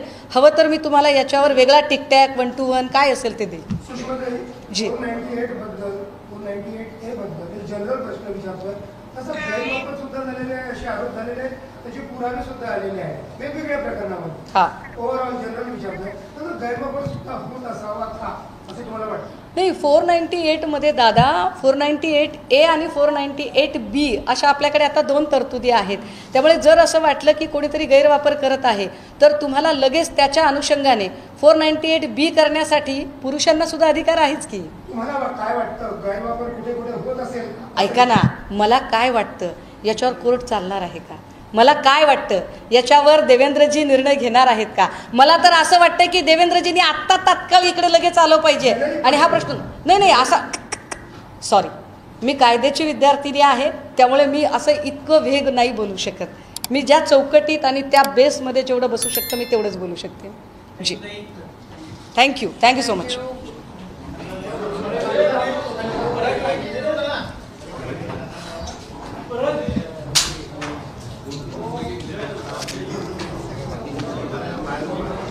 हां, रोहिणीताईंना किंवा काही वेगळे प्रश्न विचारायचे तुम्ही वेगळा टिकटॅक करू शकताय. बरं, ताईंना विचारायचे ना? आपण असं समजू की PC संपली, आता दुसऱ्या विषयावर एकदम विषय घेऊन टाकून जाईल. बऱ्याच दिवसांना आल्या नागपुरात सचिन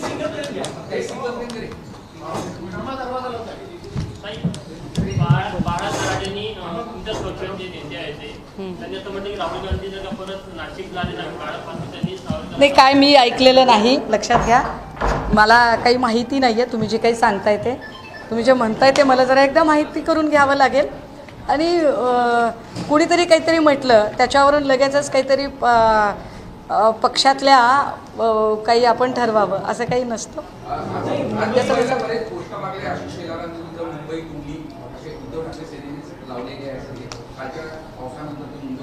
एक लक्षात घ्या, गेली 5-6 वर्ष पालिकेची निवडणूकच झालेली नाही. प्रशासन आहे आणि जे प्रशासक बसलेलं आहे ते प्रशासक कोणाच्या अखत्यारीत आहे तर ते राज्य सरकारच्या अखत्यारीत आहे. राज्य सरकारने जाणीवपूर्वक पालिकेच्या निवडणुका होऊ दिल्या नाहीत. त्यामुळे पालिकेची मान्सूनपूर्व जी कामं आहेत ती मान्सूनपूर्व कामं करून घेण्याची जबाबदारी ही प्रशासक म्हणून राज्य सरकारची आहे. मग राज्य सरकारने मान्सूनपूर्व कामं का करून घेतली नाही? का त्या कामांचा आढावा घेतला नाही? ज्या पद्धतीने काल मेट्रो म्हणजे अगदी 17 दिवसापूर्वी ज्या मेट्रोचं उद्घाटन होतंय त्या मेट्रोचे अक्षरशः धिंदवडे निघाले. आणि नुसते मेट्रोचे नाही तर राज्य सरकारच्या कारभाराचे धिंदवडे निघाले.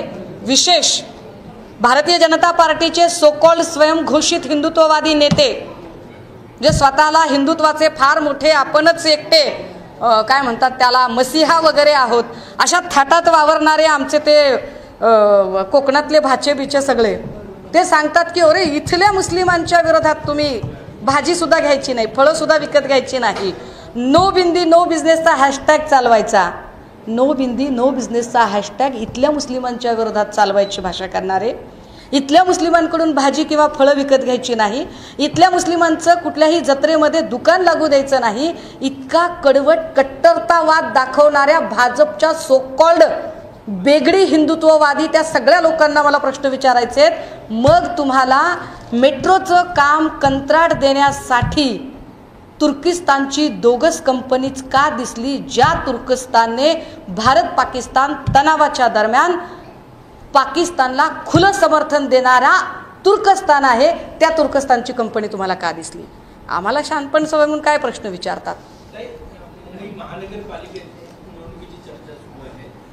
दोन्ही ठाकरे बंधू एकत्र येणार का, काय शक्यता वाटतं तुम्हाला? जर ते येणार असतील किंवा काही असेल तर त्या संदर्भाने मला वाटतंय माझे पक्षप्रमुख निश्चितपणे त्याच्या घोषणा करतील, त्यावर मी भाष्य करायची गरज नाही. वैयक्तिक काय वाटतं? नाही, मला वैयक्तिक मी पुन्हा तेच सांगेन, माझ्या वाटण्या न वाटण्याने काहीच होत नाही दादा. सुषमा अंधारे म्हणजे काही कोणी मी लहान माणूस आहे, मी ते नाही, ते इतर लोकांनी तेवढा अहंकाराचा वारा न लागो राजसा, माझी या विष्णुदासा, काही गरज नाही. सत्ताधारी पक्षाच्या संबंधित किंवा त्यांच्या नातेवाईकांच्या संबंधित ज्या घटना आपण मोठ्या प्रमाणावरती बाहेर येताना काही दिवस झाले बघतोय. आम्ही आज आलो आहे प्रियाताई फुके यांना समर्थन देण्यासाठी, त्यांना हा विश्वास देण्यासाठी की आम्ही तुमच्यासोबत आहोत. तर इथे कुठलाही पक्षाचा विचार करून किंवा कुठल्याही राजकारणाचा हा विषय नाही. पण आम्ही जेव्हा प्रियाताईंच्या बघितल्या किंवा काही बाईट्स त्यांच्या बघितल्या, तेव्हा आम्हाला असं जाणवलं की त्यांना मदतीची अपेक्षा आहे आणि त्या म्हटल्यात त्या प्रेसमध्ये देखील की माझ्यासाठी कोणीतरी उभं राहणार आहेत का. आम्ही आलोय ते आमच्या एका बहिणीसाठी, एक महिला म्हणून आणि एक महिला म्हणून तिला पाठबळ देण्यासाठीचा आमचा हा प्रयत्न आहोत की तुझ्या लढ्यामध्ये आम्ही तुझ्यासोबत आहोत, तू एकटी नाही. हे करत असताना गेले अनेक दिवस जर आपण बघितलं असेल तर ज्या सत्ताधारी पक्षाच्या लोकांवरती महिला अत्याचाराच्या किंवा हुंडाबळीच्या केसेस गेल्या काही दिवसांमध्ये महाराष्ट्रामध्ये दाखल झालेल्या आपण बघितल्या. एकतर त्या तक्रारी दाखल होण्यासाठी विलंब झालेला आहे किंवा तक्रारी दाखल करत असताना त्याच्या परिवाराला, जी पीडित आहे तिच्याच परिवाराला असंख्य अशा अडचणींमधून सामोरे जाऊन त्या तक्रारी पोलीस स्टेशनमध्ये नोंदवल्या गेल्या. असंच काहीतरी प्रियाताईंच्या संदर्भामध्ये झाल्याचं आम्हाला जेव्हा कळलं तेव्हा सुषमाताई अंधारे असतील आणि सगळ्यांनी, आम्ही दोघींनी हा विचार केला की आपण महिला म्हणून प्रियाताईसोबत उभं राहायला हवं आणि तिच्यासोबत उभं राहून, शेवटी तिला 2 मुलं आहेत, आम्हालाही मुलं आहेत, मुलांच्या भविष्यासाठी आपण एक महिला म्हणून प्रियाताईंसोबत उभं राहून तिच्या मुलांचा अधिकार तिला मिळावा असा या भावनेने आम्ही आज नागपूरमध्ये आहोत. आणि या प्रकरणामध्ये माझं एवढंच मी नम्रपणे सगळ्या सरकारच्या लोकांनाही विनंती करणार आहे की एक महिला जेव्हा समोर येऊन न्याय मागते तेव्हा तिला ज्या अडचणीतून जावं लागतं ते फार सोपं नसतं. इथे कुठला राजकारणाचा भाग नसतो, पण तिचा न्याय तिला मिळावा या हक्काने जेव्हा ती घराच्या बाहेर पडते तेव्हा अनेक अडचणी असतात. म्हणजे मी त्यांची बाईट जेव्हा बघितली त्यामध्ये मी माझ्या मुलांना कुठे ठेवणार आहे, मी माझ्या मुलांना कुठे ठेवून पोलीस स्टेशनपर्यंत जाऊ, म्हणजे लहान 2 मुलं सोबत घेऊन पोलीस स्टेशनच्या चक्रा करणं, त्यामध्ये तक्रारीला उशीर होणं, या सगळ्या गोष्टी बघतात एक महिला म्हणून त्यांना ज्या अडचणी येत आहेत त्या अडचणी सरकारने लाडकी बहीण म्हणून प्रियाताईंना मदत करणं, त्यांची तक्रार ही लवकरात लवकर कशी सोडवली जाईल यासाठी प्रयत्न करणं गरजेचं आहे. माझी या निमित्ताने महिला आयोगाकडनं पण अपेक्षा होती की त्यांनी या केसमध्ये स्वतः लक्ष घालून प्रियाताईंना तक्रार दाखल करत असताना जर मदत करण्यात आली असती तर नक्कीच ही आतापर्यंत केस सुटली असती किंवा मार्गी लागली असती. पण या निमित्ताने आम्ही सुषमाताई आपल्याला नंतर मार्गदर्शन करतीलच, पण त्याआधी मी प्रियाताईंना देखील विनंती करेल की ताई आपण आपल्याला आतापर्यंतचा जो काय त्रास झालेला आहे तो त्रास मीडियाच्या समोरही मांडावा, म्हणजे याच माध्यमातून महाराष्ट्रातल्या जनतेला देखील कळेल की एका मातेला एका 2 मुलं सोबत घेऊन, लहान चिमुकली मुलं आहात तुम्हाला, आणि ती 2 चिमुकली मुलं घेऊन तुम्हाला पोलीस स्टेशनपर्यंत तक्रार दाखल करत असताना झालेला त्रास, त्यानंतर न्याय मिळत असताना येत असलेल्या अडचणी, आणि तुम्हाला ह्याच तुमच्या लढाईमध्ये कोण कोण सहकार्य करत आलेलं आहे का सहकार्य मिळालं नाही, ह्या सगळ्या गोष्टी तुम्ही सांगितल्या तर सगळ्यांना त्या निमित्तानेही माहिती होईल. आम्ही महाराष्ट्रातल्या जनतेला बऱ्यापैकी माहिती आहेच, काही तुमचे व्हिडिओ सगळ्यांनी बघितले, पण त्या निमित्ताने मला असं वाटतं की तुमच्या काही अडचणी तुम्ही प्रेस समोर मांडाव्यात. नमस्कार. मी आज खूप भाग्यशाली आहे की मला सुषमाताई आणि रोहिणीताई माझ्यासोबत उभ्या आहेत तिथे. मी माझ्या लाडक्या भावांना, आपल्या महाराष्ट्राचे मुख्यमंत्री आणि बाकी पण इतर लोक आहेत, त्यांच्याकडे सगळ्यांच्या मोठ्या मोठ्या लोकांच्या दारात गेली, त्यांना मदत मागितली, पण आत्तापर्यंत मला कधीही कोणीही साथ दिलेला नाही. माझे भाऊ तर उभे नाही झाले पाठीशी, पण या 2 माझ्या बहिणी उभ्या झाल्या आणि मला हे कळतच नव्हतं की मी 1.5 वर्षापासून जे लढते आहे, माझ्यासोबत उभं राहायला का बरं कोणी समोर येत नाही आहे. आज या दोघी माझ्यासोबत इथे आल्या आहेत, याच्यासाठी मी फार आभारी आहे. आणि माझं लग्न संकेत फुके घराणं जे आहे त्यातल्या सर्वात लहान मुलासोबत माझं लग्न झालं. संकेतची माझं लग्न 2012मध्ये झालं आणि 2022मध्ये त्यांची मृत्यू झाली. माझं लग्न झाल्यानंतर घरातली सर्वात लाडकी सून होती मी, सगळ्यांना सांभाळून घेणारी. आम्ही सगळे सोबत राहायचो, एक हॅपी फॅमिलीसारखं राहायचो. माझ्यासोबत पहिले तर धोका देऊन लग्न केलं, मला खोटं बोलून लग्न केलं. संकेत त्यांचं किडनी ट्रान्सप्लांट झालं होतं लग्नाच्या 2 वर्षापूर्वी, जे आम्हाला माहीत नव्हतं. धोका देऊन आमच्यासोबत लग्न केलं. माझ्यासोबत लग्न केल्यानंतर जेव्हा मी त्यांना प्रश्न विचारले की असं माझ्यासोबत का केलं, तर त्यांनी म्हटलं की तू जर हे सगळं बाहेर बोललीस तर आम्ही एकतर तुझ्या फॅमिलीला हार्म करू, नाही तर तुला हार्म करू. तर मला फार घाणेरड्या पद्धतीने नीच लेवलवर मला जाऊन धमक्या दिलेल्या आहेत की म्हणजे आम्ही तुमच्या घरी माणसं पाठवून रेप करायला पाठवू, हे ते खूप असं घाण गोष्टी झालेल्या आहेत. त्यानंतरही एक संस्कृती असते, माझ्या आईचे संस्कार असे की बेटा लग्न झालं आहे तर आपल्याला कुटुंब सांभाळावं लागेल.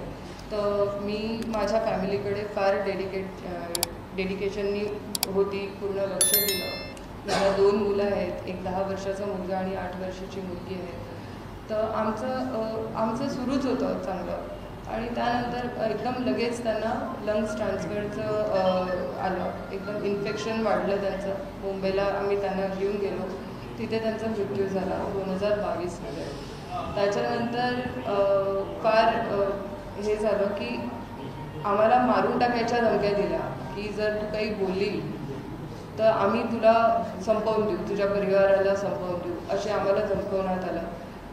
मी त्यांना त्यांचं पैशांचा कारभार, त्यांचा प्रॉपर्टीचा कारभार, हे सगळं हे आपसात करत गेले. मला हे जेव्हा दिसल्यानंतर मी त्यांना प्रश्न विचारले की हे सगळं करायची गरज काय, आपण सगळे सोबतच तर राहतो.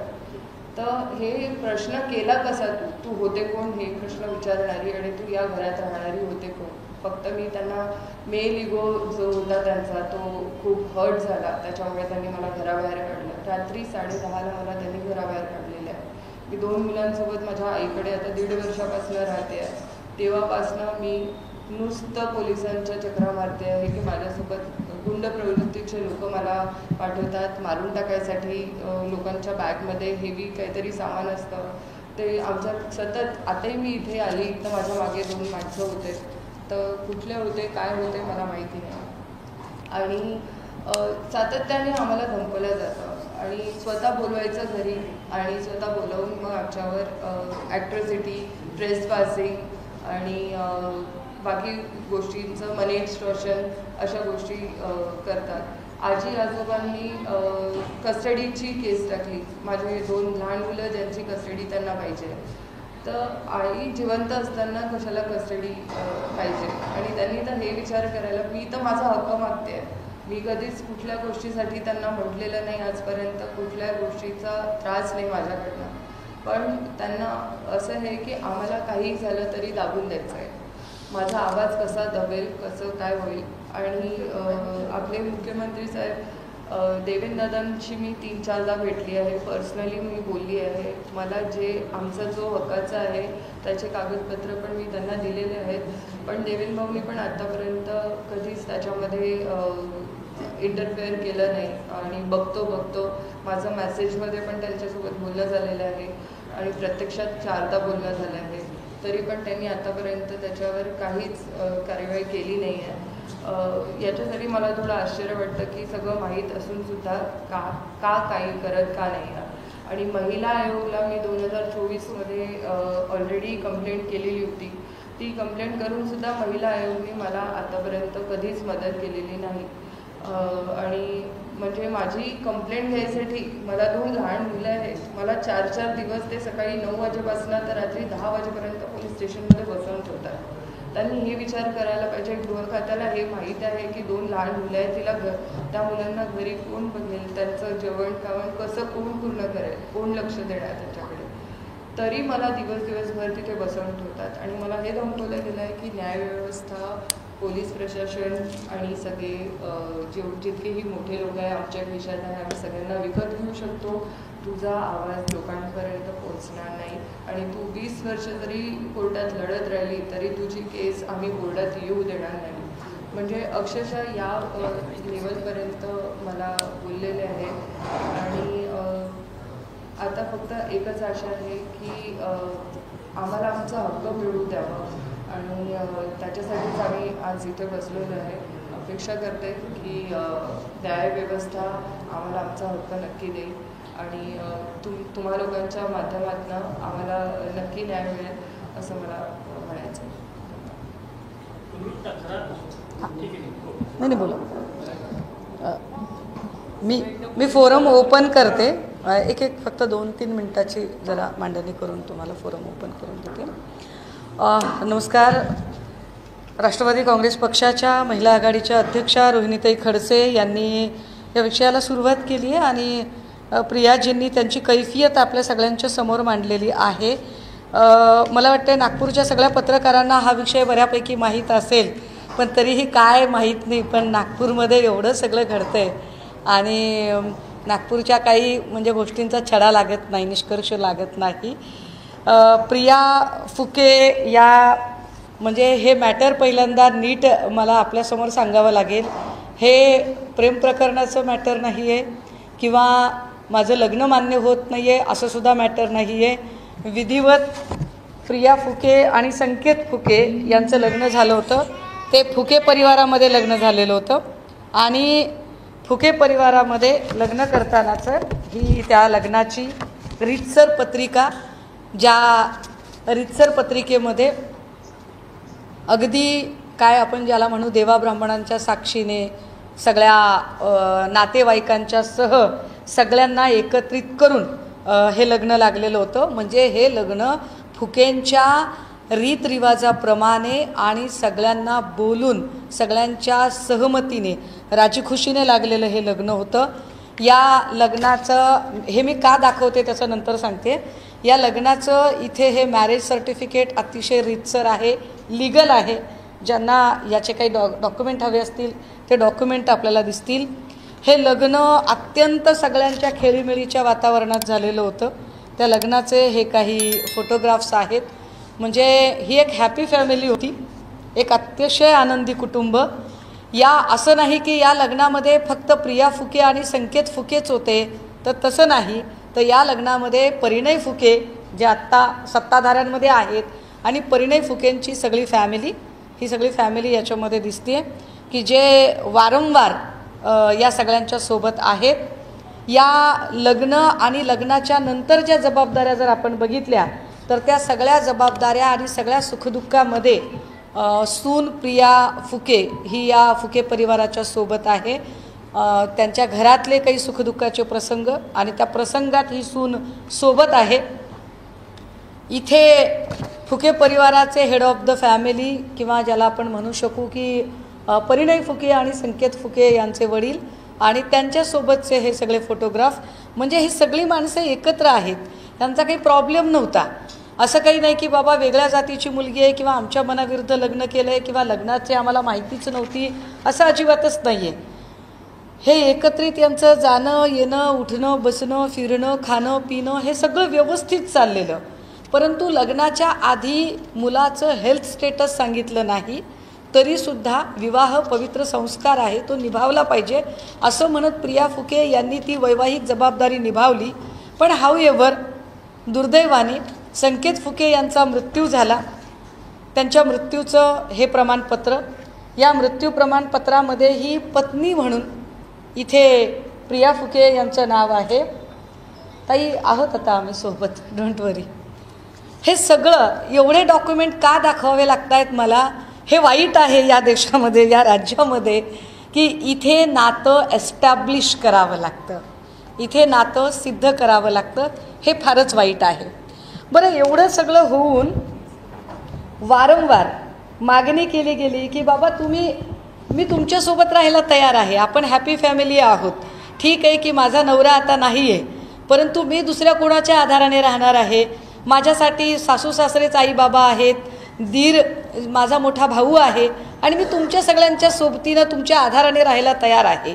मात्र असं असतानाही तू आमच्यासोबत राहायचं नाही, कारण सोबत राहिली तर ती संपत्तीची एक वाटेकरी होऊ शकते.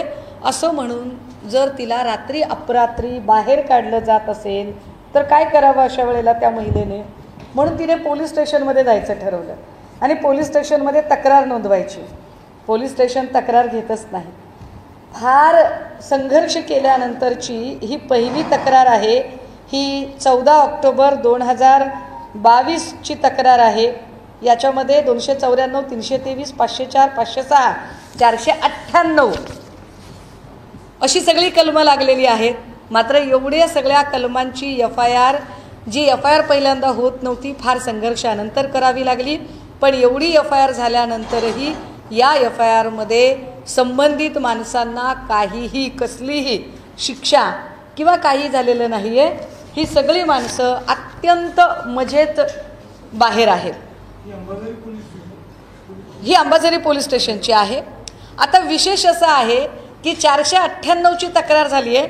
खरं तर 498ची तक्रार झाल्यानंतर दरवेळेला जे आपल्याकडे महिला आयोगाकडून सांगितलं जातं की आम्ही सुमोटो केलेला आहे, कदाचित त्यांना सुमोटोचा नेमका अर्थच कळत नाही की स्वतःहून पुढाकार घेणे, यंत्रणेने स्वतःहून पुढाकार घेणे आणि त्याच्यामधली कार्यवाही करणे. ह्या सगळ्या संबंधाने म्हणजे 1993ला जेव्हा आपल्याकडे महिला आयोग आला आणि महिला आयोगाने सांगितलं की कलम 14, कलम 15, कलम 16 या 3 कलमांचं संरक्षण करण्यासाठी आणि महिलांना सुद्धा समतेचे अधिकार देण्यासाठी म्हणून आपल्याकडे आयोग असला पाहिजे. या 498च्या प्रकरणामध्ये खरं तर त्यांनी लक्ष घालायला हवं होतं.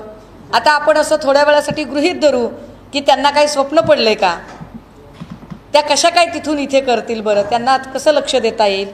तर मी आपल्याला सांगितलं पाहिजे की 2024ला म्हणजे त्याच्या आधी 2022ला सुद्धा जे वेगवेगळ्या ज्या गुन्हे दाखल आहेत त्या गुन्ह्यांमध्ये, हा गुन्हा तुमच्यावरचा आहे की त्यांच्यावरचा आहे? आता या सगळ्यांच्या मध्ये 2022 पासून राज्याचे मुख्यमंत्री तथा गृहमंत्री आणि निवडणुकीच्या आधीचे लाडके भाऊ, कारण आता निवडणुकीनंतर काही लाडके भाऊ म्हणण्यासारखी परिस्थितीच राहिली नाही. सो निवडणुकीच्या आधीचे लाडके भाऊ देवा भाऊ यांना पत्र लिहिलेलं आहे. हा पत्रव्यवहार तब्बल 4 वेळा झालेला पत्रव्यवहार आहे. काही उत्तर नाही आहे याच्यामध्ये. पोलिसांना लिहिलं पाहिजे बाबा, संबंधित यंत्रणा आहेत, पोलिसांना लिहिलं पाहिजे. आता एक विधवा बाई जाणार कुठे? पोलीस आयुक्तांना लिहिले. पोलीस आयुक्तांच्या सगळ्या रिसीट आहेत, पोचपावत्या आहेत. पोलिसांकडून काही दाद फिर्याद नाही. उलट पोलीस म्हणजे सदरक्षणाय खलनिर्दनाय, सज्जनांचं रक्षण करू, दुर्जनांचा नाश करू. पण पोलीस काय आता खलरक्षणाय निर्दनाय करतायत की काय, अशी परिस्थिती आहे. 16 जुलै 2024 पोलीस निरीक्षक आणि महिला आयोग म्हणजे महिला आयोगाला सुद्धा लिहिलं. म्हणजे ज्या महिला आयोगाने 2-4 दिवसापूर्वी प्रेस घेऊन सांगितलं की आम्ही एवढी प्रकरणं आली, एवढी प्रकरणं निकाली काढली आणि रोज एक प्रकरण येतं आहे, ही प्रकरणं येतात कुठून? महिला आयोगाने याच्यात लक्ष दिलं नाही. आता महिला आयोग म्हणतो की ठीक आहे, एक तर मला मेल करा. मेल केला, मला पत्र लिहिलं, टोल फ्री नंबरवर फोन करा. काल आपण सगळ्यांनी बघितलं असेल, टोल फ्री नंबरच एक्झिस्ट नाही आहे, टोल फ्री नंबरच चालत नाहीत. आता मला प्रत्यक्ष येऊन भेटा. कसं प्रत्यक्ष भेटणार? 2 पोरं कुणाजवळ ठेवायची? एक निराधार बाई जिच्या पदरात 2 लेकरं आहेत, ती 2 लेकरं ती ठेवणार कुठे? आणि इथून नागपूरवरून पुण्याला जायचं, मुंबईला जायचं. बरं, पुण्याला गेल्यावर मॅडम पुण्याला असतील का? मुंबईला गेल्यावर मॅडम मुंबईला असतील का? कारण मॅडमचा पक्षाचा दौरा चालू आहे. मॅडमचा महिला आयोगापेक्षा सुद्धा पक्षाचा दौरा मोठा आहे. करणार काय या सगळ्यांमध्ये? हे सगळं चालू असताना विशेष गोष्ट की या पीडितेला न्याय देण्यापेक्षा या पीडितेलाच पोलीस समजपत्र देतात. किती समजपत्र दिली आहेत बापरे. ही समजपत्र कशासाठी आहे त्याच्या तारखा जर बघितल्या 30/12/2024 पोलीस ठाणे अंबाझरी येथे दिलेला अर्ज निकाली काढण्याबाबत. का निकाली काढताय आणि तुम्हीच कसे काय निकाली काढू शकताय? प्रकरण कोर्टात तरी जाऊ द्या, आर्ग्युमेंट होऊ द्या, एव्हिडन्सला लागू द्या. पोलीसच प्रकरण निकाली काढण्यासाठी दबाव आणणार का? 13 जानेवारी 2025 या सूचनापत्राद्वारे आपणास सूचित करण्यात येते की सायबर पोलीस ठाणे नागपूर येथे आपल्या विरुद्ध तक्रार अर्ज आल्याने अर्जाबाबत आपणाकडे सविस्तर चौकशी करण्याची गरज आहे. न चुकता हजर रहा. एका विधवा बाईला किती एरझाऱ्या घालायला लावल्या जातात. 24/10/2024 प्रिया फुके आपणास सूचनापत्राद्वारे कळवण्यात येते की पोलीस ठाणे अंबाझोरी येथे 24/10/2024 रोजी नितीन निलकंठराव फुके यांनी आपणा विरोधात अर्ज केलेला आहे की आपण श्री मनीष अशोक राऊत यांच्याद्वारे अर्जदार राहत असलेला फ्लॅट क्रमांक 102 पहिला मजला 144 परिणय अपार्टमेंट अंबाझरी हिलटॉप नागपूर यांच्या घरात घुसून सामानाची तोडफोड करणार. आता हे सूचनापत्र पोलिसांनी दिले. खरं तर पोलिसांनी थोडा तरी विवेक वापरावा. मयुरी हगवणे प्रकरणातही आम्ही म्हणत होतो की पोलिसांनी विवेक वापरायला हवा होता की अंगावर जर 19 खुणा असतील आणि प्रत्यक्ष प्रथम दर्शनी जर तो मृतदेह संशयास्पद असेल तर संशयास्पद मृत्यूची नोंद व्हायला पाहिजे. तसंच या प्रकरणात सुद्धा पोलिसांनी थोडा विवेक वापरण्याची गरज आहे की अरे तिचं घर आहे, तिला तिच्या राहत्या घरातनं बाहेर काढले, तुम्ही एक तिथे चुकीचा माणूस ठेवलेला आहे आणि त्या माणसाला विनंती करायला जेव्हा ही माऊली जाते की बाबा हे माझं घर आहे, त्यांनी तुला जरी ठेवलं असलं तरी तू बाहेर जा, हे माझं घर आहे. यावर पोलीस शहानिशा न करता तुम्ही त्यांच्या घरात घुसलात असं म्हणत ट्रेस पासिंगचा गुन्हा दाखल करण्यासाठी पुन्हा एकदा प्रिया फुकेला समज देतात. म्हणजे पोलिसांनी किती समजपत्र द्यावीत. यातलं एक जरी समजपत्र फुके फॅमिलीला दिलं असतं तर जरा बरं झालं असतं. म्हणजे जरा काहीतरी तुम्ही बरोबरीनं करताय असं वाटलं असतं. पण तुम्ही किती बायस्ड आहात. प्रिया फुके हे परत 3 जानेवारी 2025 याद्वारे आपणास कळवण्यात येते की श्रीमती रमा रमेश फुके हिलटॉप अंबाझरी नागपूर यांनी आपले विरुद्ध दिलेला स्थानिक अर्ज चौकशी करता पोलीस ठाणे येथे प्राप्त झाला आहे. चौकशीसाठी हजर रहा. किती अरे सत्ता तुमच्याकडे आहे, पैसा तुमच्याकडे आहे, मनुष्यबळ तुमच्याकडे आहे, मनगटबळ तुमच्याकडे आहे. एका विधवेची किती परवड करावी. आणि पोलिसांनी अजिबात याच्यामध्ये ना विवेक वापरावा ना सारासार बुद्धी वापरावी आणि धडाधड ती समजपत्र द्यावीत. त्याचा अर्थ काय आहे?